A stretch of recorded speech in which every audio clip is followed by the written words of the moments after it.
Bem-vindos ao Cabine Literária! Estamos aqui com Fê Lemos! Fê Lemos! Vocês talvez, fãs exclusivamente da literatura, não saibam que ele é o super baterista do Capital Inicial e talvez não saibam também da grande importância que ele teve para o rock nacional, para toda a história do rock nacional, e a gente gostaria de falar um pouquinho sobre isso e também e principalmente sobre o livro que ele está lançando agora, que conta muito dessa história e que conta boa parte das histórias de estrada do Capital Inicial e tudo mais.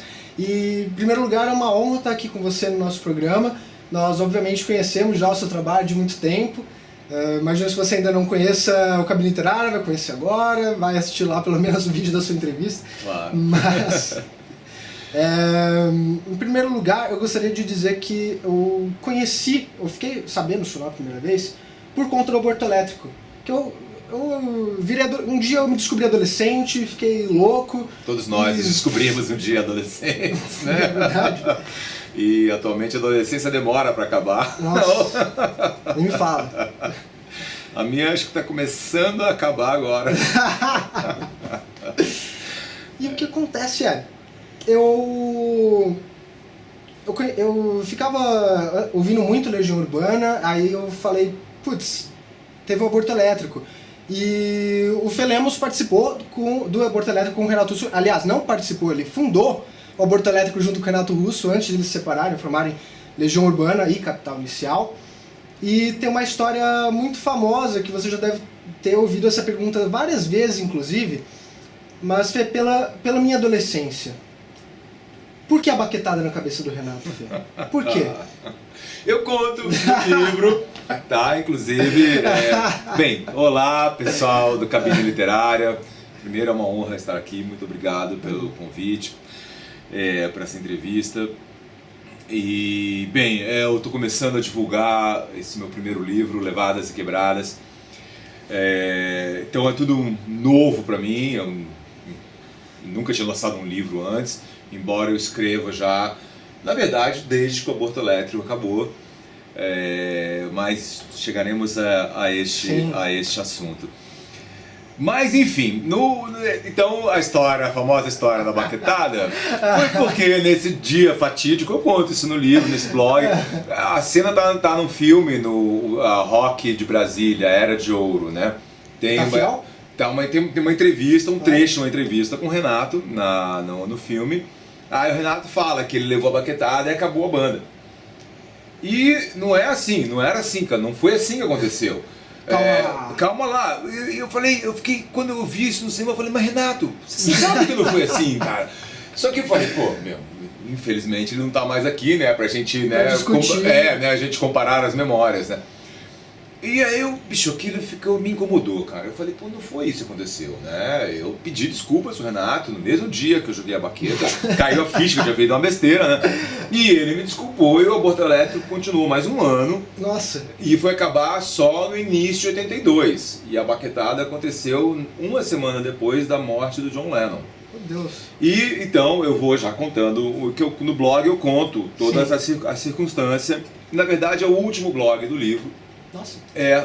Porque o livro... Bem, vamos terminar essa história para depois a gente... senão eu já pulo para... Começa a emendar. Começa a emendar.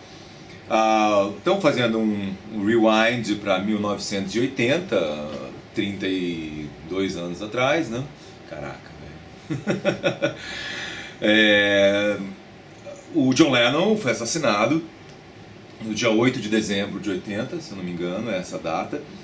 E foi aquela comoção e tudo mais,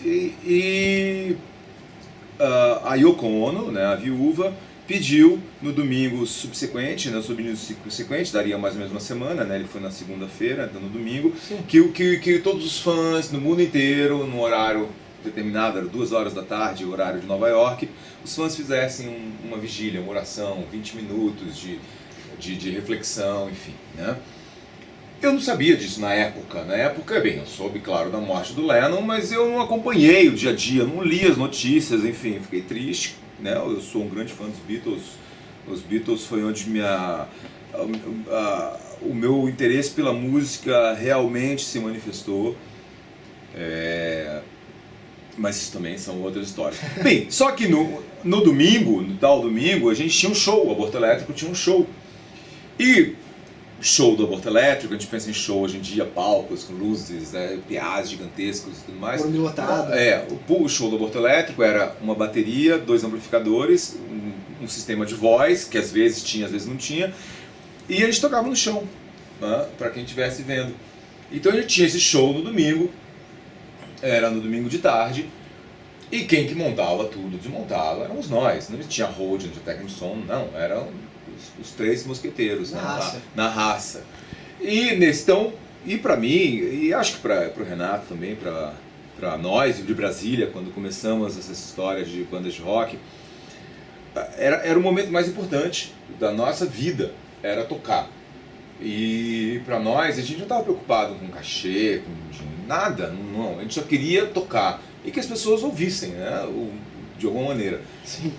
Então, nesse dia em particular, nós levamos o equipamento a gente ensaiava na casa dos meus pais, lá em Brasília, no Lago Norte, e eu e Flávio, meu irmão, que era o baixista do Aborto Elétrico, nós desmontamos todo o equipamento do estúdio, colocamos no carro, e o Renato ia se encontrar com a gente lá no local.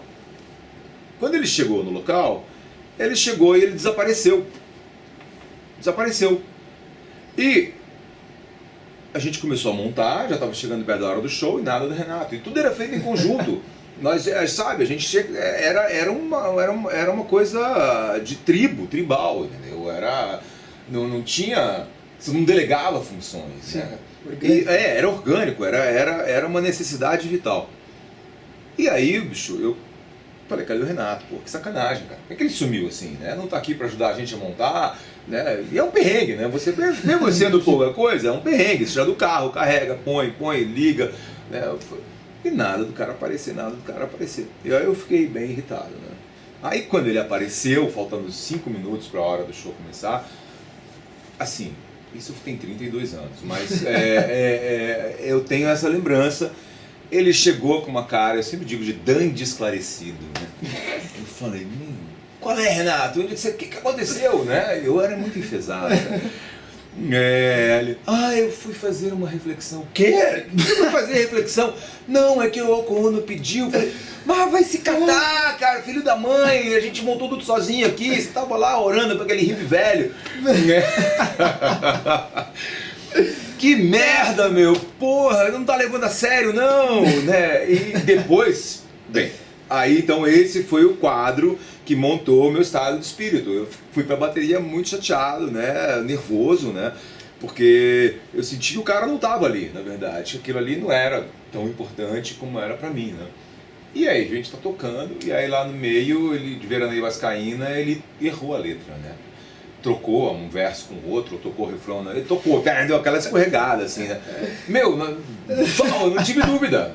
Foi assim, foi um reflexo, cara. Eu joguei a baqueta com meu amigo, cara. Pá, acertou nas costas. Eu não sei, acho que foi nas costas, acertou. Mas eu me lembro até hoje, ele olhou assim pra trás, e fuzilou com os olhos, né? Assim, né? Me mediu por abaixo. Aí eu falo no livro, bem, agora ele agora sabe que tem que levar a sério, que isso aqui não é uma brincadeira, parar. Aí a gente toca mais 3 músicas e aí ele desaparece de novo, né? Aí eu começo a carregar o equipamento e falo, cadê o Renato, cara? Aí minha namorada olha pra mim assim, foi embora, filho. Aí eu, caralho. Que besteira que eu fiz, cara. Puta, cara. Eu fiquei arrasado. Eu carreguei o equipamento todo. Aí pelo que eu me lembro, eu fui na mesma noite, eu fui logo depois de carregar, eu fui no apartamento dele. Aí eu toquei a campainha, demorou para me atender, a mãe dele me atendeu, aí ele veio falar comigo, ele tava de hobby, de banho, tinha acabado de sair do chuveiro, aí ele falou, a banda acabou, filho. Eu juro por Deus, cara, parece que o chão tinha aberto assim. Deus. Aí eu caí no nosso sapão, falei, porra, cara. Aí eu pedi desculpas. Falei, me desculpa,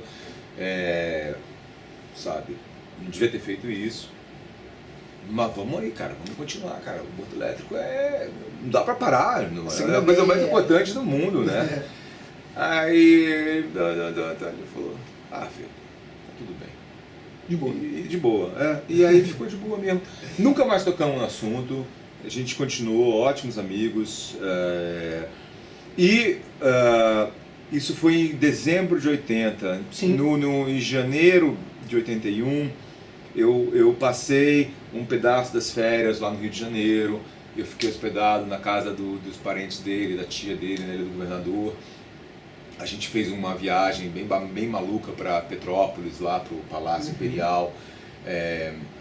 Se eu não me engano, não sei se o Flávio estava, mas estava com certeza 2 primos do Renato, Sim. a Mariana e um que era o Dado viciado da música depois. Dado. Todo mundo confundiu com o Dado Villa Lobos. Não é o Dado Villa Lobos, não. Esse era um primo depois ele do falou, Renato. não era o Dado Villa Lobos. Não. Eu não me lembro do nome dele, eram primos do Renato, enfim. E aí teve... Enfim, aí eu vou começar a falar coisas que eu não tenho certeza sobre o que aconteceu com ele. Mas então, as coisas ficaram muito bem. Foi esse episódio, o aborto elétrico não acabou por causa disso.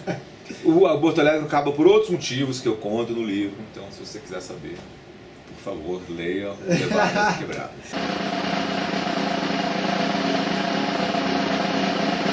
A história que a gente começou falando, eu fui escrever o blog e eu falei, como é que eu vou contar essa história? Como é que eu vou falar que o aborto elétrico não acabou por causa da baquetada, né?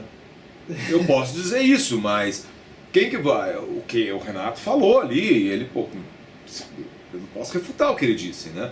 Que nem a velha discussão sobre por que aborto elétrico o nome, né? Mas essa... aquela história do cacetete elétrico, isso tudo... O Wikipedia deixou as 2 versões, não sei se você chegou a ver. Não vi, porque essa história do cacetete elétrico é um factoide inventado depois, né? O nome vem do tijolo elétrico e aí o André Pretórios falou aborto elétrico. Mas... a primeiro caminho foi procurar a data da morte do John Lennon, porque a história toda tinha acontecido por causa do sumiço dele na hora de a gente montar o show, né? Então, com a data da morte do Lennon, eu fui atrás dessa história da vigília e realmente a Yoko Ono pede a vigília pro dia 15 lá, acho que era 15 de dezembro de 80. Então aí dava uma data, 80. E o aborto elétrico não acabou em 80, porque trabalhou em 81, mas onde é que eu ia encontrar isso? Aí eu falei, eu vou ter que ler, eu vou ver a entrevista do Renato inteira. Então eu pego a entrevista, começo a ler, e ele vai falando e eu vou transcrevendo a entrevista toda. Assim, lógico, na hora ele está falando sobre o aborto, né? A parte que ele fala sobre legião urbana não vinha ao caso. E tô indo, até que lá pelas tantas, ele fala uma coisa da Blitz 64, né, que era a banda do Louro Jones, que era a banda irmã do aborto elétrico, que pouca gente fala da Blitz. Sim. E o Louro, que era a banda do Louro, né? O Renato fala da Blitz, e aí dá um estalo nele. E aí ele no meio da entrevista fala, mas veja bem, então, eu acho que não acabou nessa época. Pois veja bem, que as coisas demoraram muito. Pois eu comecei tocando baixo, eu não cantava, aí eu passei, o Flávio entrou, eu passei pra guitarra, e aí depois eu comecei a cantar, e tarará. Aí teve o Ícaro Preto que entrou, o irmão do Dinho, entrou na guitarra, e aí foi a melhor época do aborto elétrico, e a gente fez o show na Funarte. Então ele lembra que não foi na época, a baquetada foi 80 e o aborto trabalhou 81 inteiro.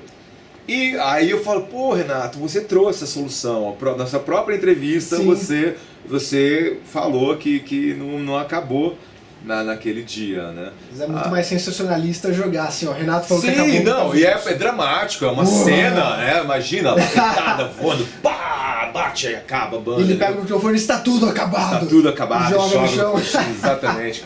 Não, isso não aconteceu, né? Mas para um diretor de cinema, vai vir um filme aí, né? Uma recriação da história do aborto elétrico.